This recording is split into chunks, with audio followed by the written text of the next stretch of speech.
Donc, ceci est un ballet anatomico-botanique entamé il y a presque 3000 ans et qui se poursuit avec les philosophes grecs de l'Antiquité qui pensaient notamment, je vais le mettre là pour la mesure,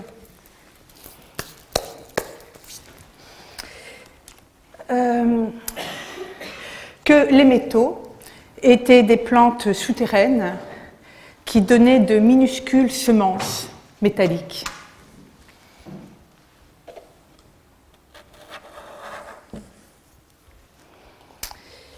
On disait alors que la plante n'est rien d'autre qu'un animal renversé qui vit la bouche enfoncée dans la terre comme le nourrisson suçant le téton de sa mère.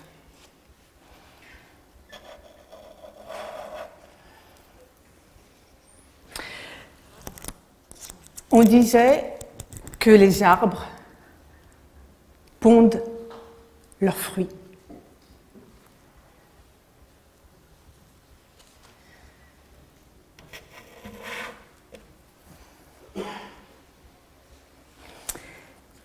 Que les plantes ont du plaisir et souffrent comme les humains.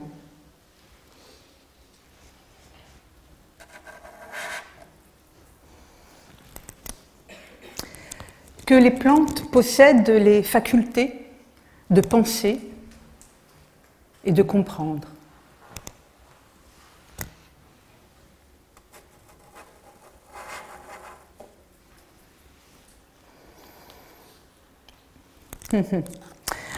Non. Non, l'homme est avec les pierres, il vit avec les plantes, il sent avec les animaux et il pense tout seul dans le monde inspiré par Dieu et les anges.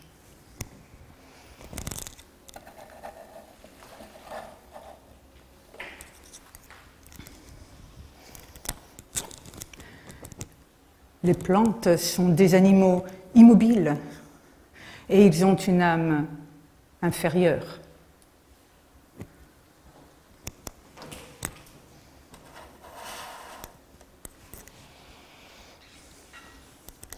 Sauf peut-être la mandragore, qui est un être intermédiaire.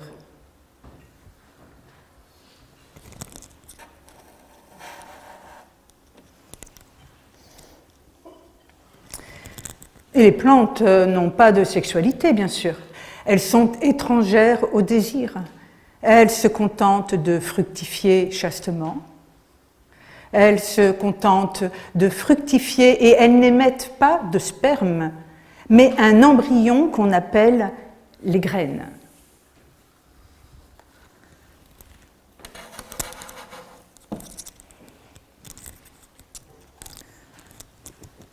Les plantes ont le sentiment et la capacité de souffrir. Elles ont une perception télépathique des humains. Les arbres entendent nos voix et comprennent nos paroles. Ils voient dans nos pensées.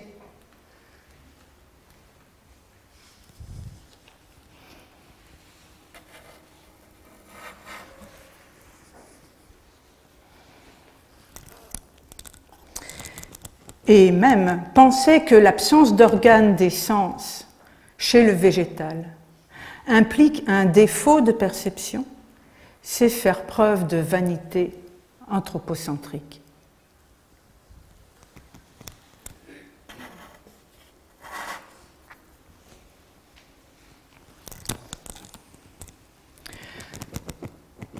Observe les herbes et les arbres.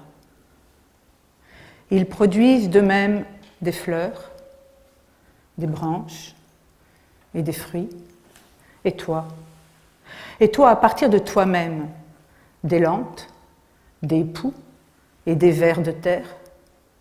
Ceux-ci répandent d'eux-mêmes de l'huile, du vin et du baume, tandis que toi, des crachats, de l'urine et des excréments. D'eux s'échappe une odeur suave, alors que toi, tu émets une puanteur abominable.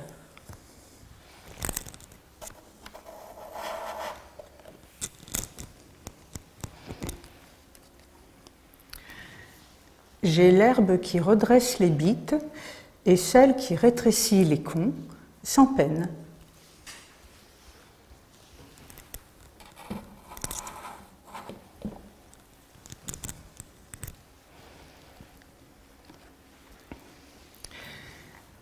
J'ai la braguette gargantuesque, qui est toujours verdoyante, toujours fleurissante, toujours fructifiante, pleine d'humeur, pleine de fleurs, pleine de fruits, pleine de toutes délices.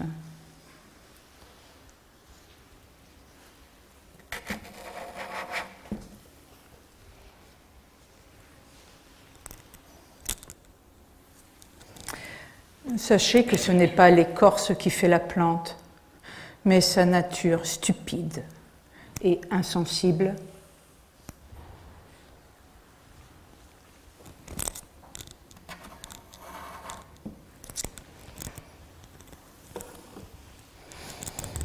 Et la moins noble et la moins excellente est la faculté nutritive, car celle-là est commune aux plantes, viles et abjectes.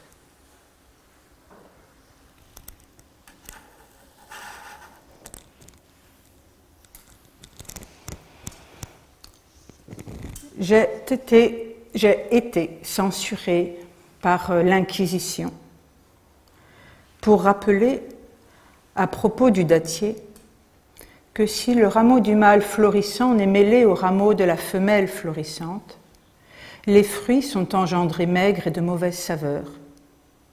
Si la femelle n'a aucune aide du mâle, les fruits tombent devant leur maturité.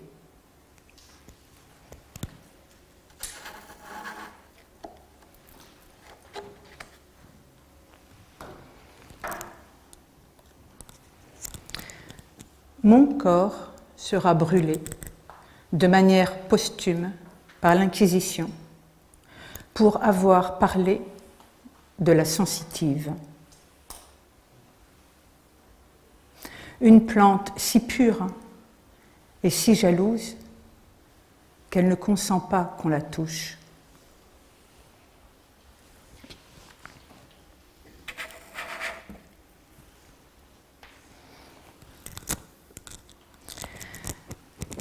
Un philosophe de Malabar serait devenu fou à tenter de comprendre son mouvement.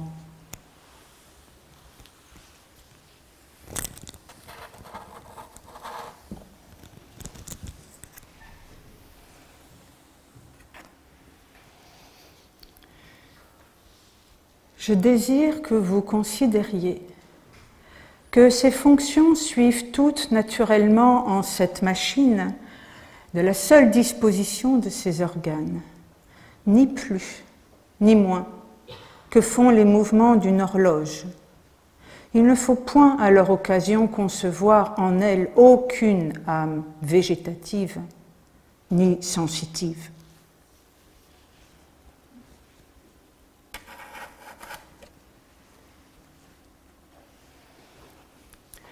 Les plantes sont tristes à la chute de leurs feuilles.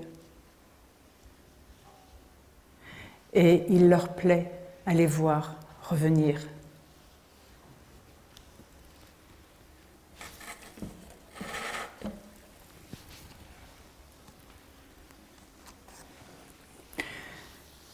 Parlons de la mandragore, qui est un être de douteuse nature.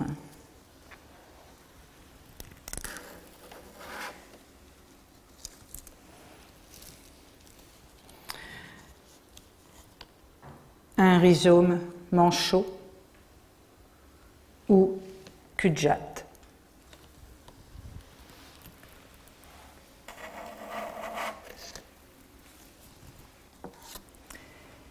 L'extraordinaire croît en des lieux reculés, la Haute-Hongrie. Il suffit de fréquenter les gibets pour la trouver, car elle est l'enfant posthume issu du sperme des pendus, c'est la chandelle du démon. Quant à la mandragore ordinaire, elle a des vertus étranges et émerveillables. Ceux qui la cajolent ne sont en effet pas victimes de la force de l'imagination, mais du démon qui s'est fourré dans le bulbe pour ruiner en corps et âme.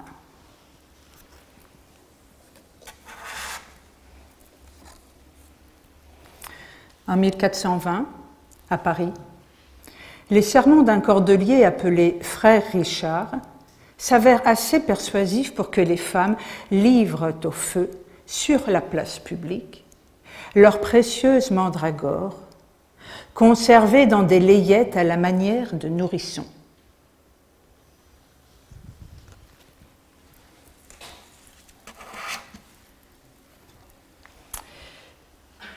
Ça suffit.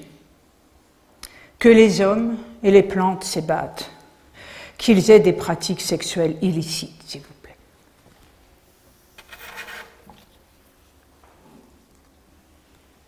Quoi? Comment? Le coït végétal?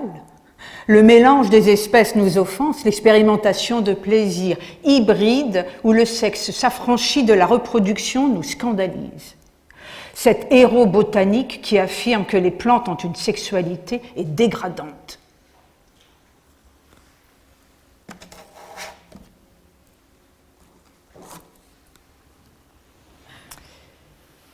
Mais voici l'homme à sa juste place, ravalé au niveau de l'animal ou de la plante. C'est fini cette conception théologique de l'homme, du monde et de Dieu.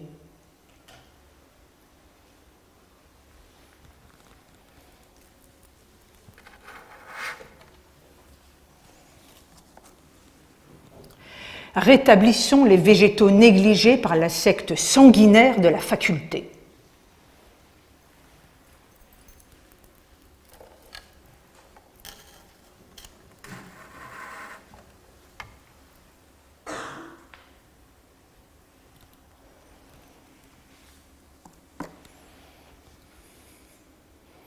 Athée, pourceau d'Épicure.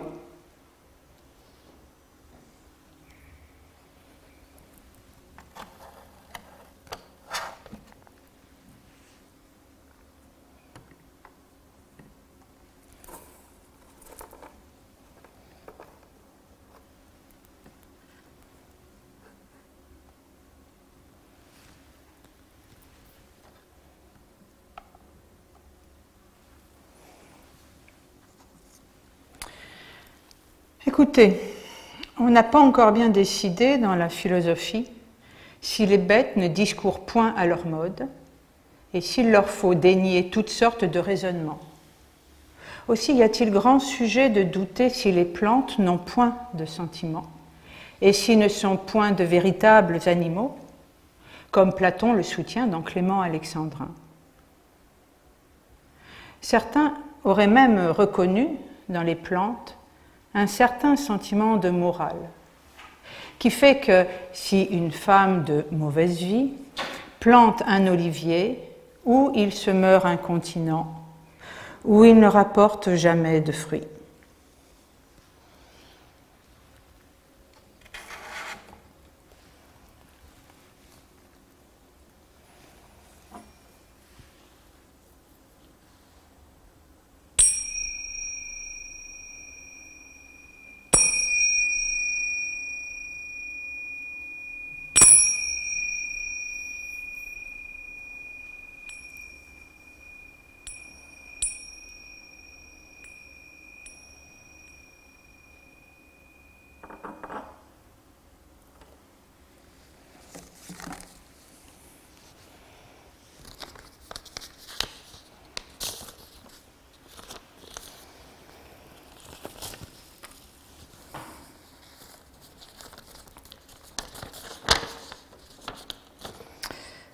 Aujourd'hui, par cette lettre, j'affirme qu'il me semble justifié d'attribuer aux étamines la fonction des organes génitaux mâles et de considérer l'ovaire, avec son stigmate et son style, comme l'organe génital femelle.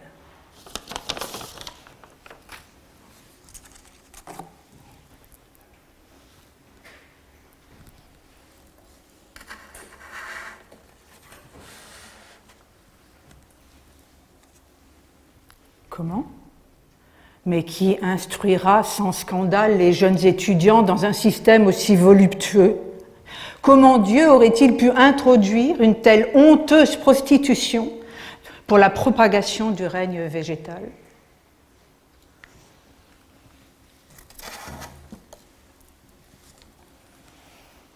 Les fleurs exhibent leurs organes reproducteurs avec leurs étamines autour d'un pistil. Elles sont polyandres et polygames. Les fleurs mâles, femelles ou hermaphrodites copulent sans scrupule.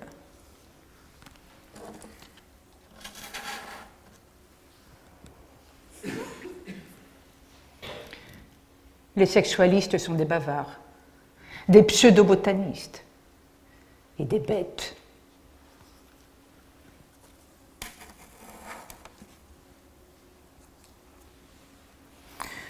Et vous n'êtes que moraliste, chagrin et mari ridicule.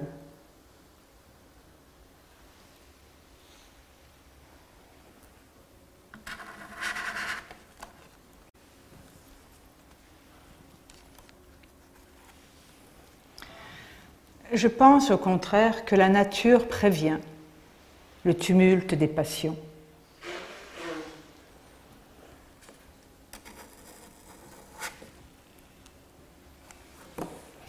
Et que la campagne est le séjour de l'innocence.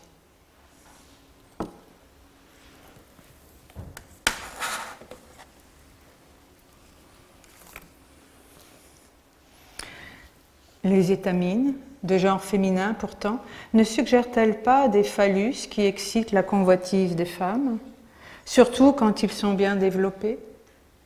La vulve se fait sépale, sertie d'une corolle, de poils et le phallus en terre.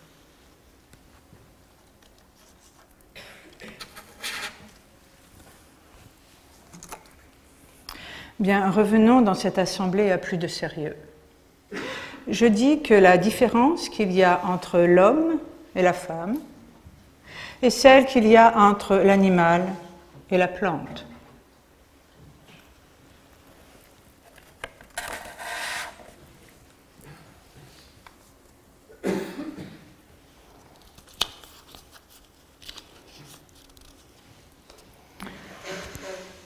La femme du côté de la plante? Alors songez que ce monde végétal qui nous paraît si paisible, si résigné, où tout semble acceptation, silence, obéissance, recueillement, est au contraire celui où la révolte contre la destinée est la plus véhémente et la plus obstinée. Écoutez, les noces de la Vallisner forment l'épisode le plus tragique de l'histoire amoureuse des fleurs. Toute l'existence de la petite plante se passe au fond de l'eau, jusqu'à l'heure nuptiale. Alors la fleur femelle déroule lentement son pédoncule, qui vient s'épanouir à la surface de l'étang. D'une souche voisine, les fleurs mâles qui l'entrevoient à travers l'eau s'élèvent à leur tour, mais leur tige, source même de leur vie, est trop courte. Imaginez le drame de ce désir. Ils rompent délibérément le lien qui les attache à l'existence. Ils s'arrachent à leur pédoncule. Blessés à mort, ils flottent un moment aux côtés de leur insoucieuse fiancée.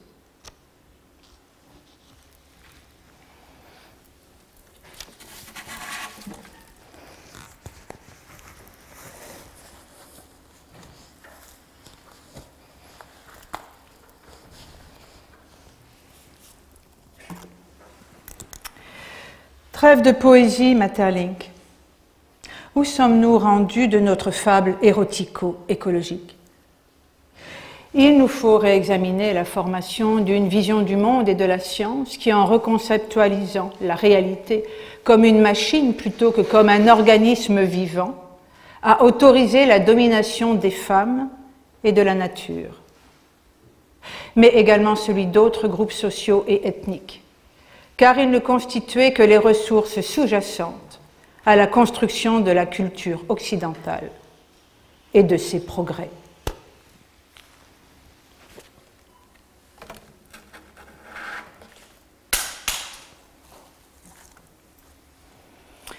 Nos paysages intimes sont peuplés de créatures qui dominent ou doivent être dominées. Je sais bien que pour nous libérer, nous pouvons avoir à nous battre contre nos propres formes de pensée, car nous faisons la culture à notre image, comme elle nous fait à la sienne.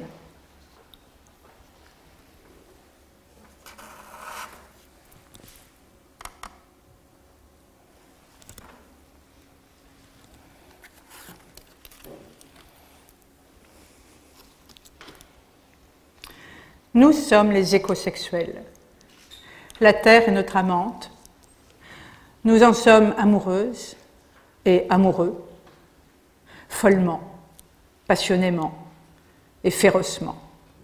Nous sommes aquaphiles, terraphiles, pyrophiles et aérophiles. Nous enlaçons les arbres sans pudeur. Nous faisons l'amour avec la terre à l'aide de tous nos sens.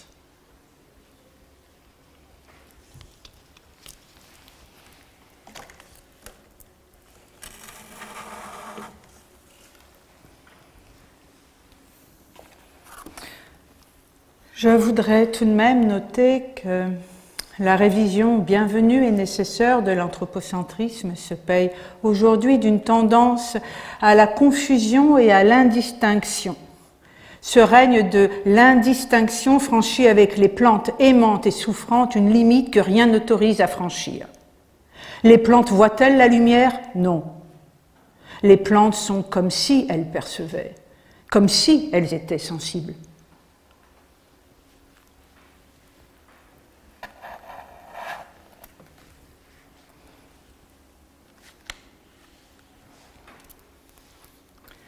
Lorsque je dis que les écosystèmes sont des histoires d'amour, je veux dire qu'en réalité, ce qui s'y passe est un processus d'amour au sens propre. Nous sommes attirés par la nature parce qu'elle nous charge de la réalisation de notre désir érotique de vie. Dans une écologie érotique, vivre signifie aimer. L'éros, en tant que vie, est un désir ardent de changement et de transformation de soi. L'écologie érotique nous montre que la vie consiste à créer des identités et à les défaire en même temps. Chaque corps, chaque cellule se recrée à partir d'autres corps, d'autres cellules. Il est soi en tant qu'autre.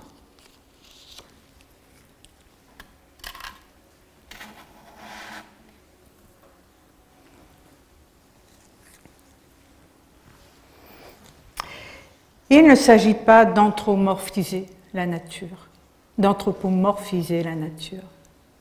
ou de projeter notre vision limitée de la romance sur ou en elle, mais plutôt de nourrir la correspondance entre notre intériorité et celle du monde plus large, dont notre intériorité fait partie et dont une partie informe notre intériorité.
Merci. Je voudrais remercier en particulier Camille Rigaud, Louise Jouvray, Alice Pelli, je le dis avec l'accent français, Serena Massimo et bien sûr Barbara Fornis pour votre intervention. Voilà.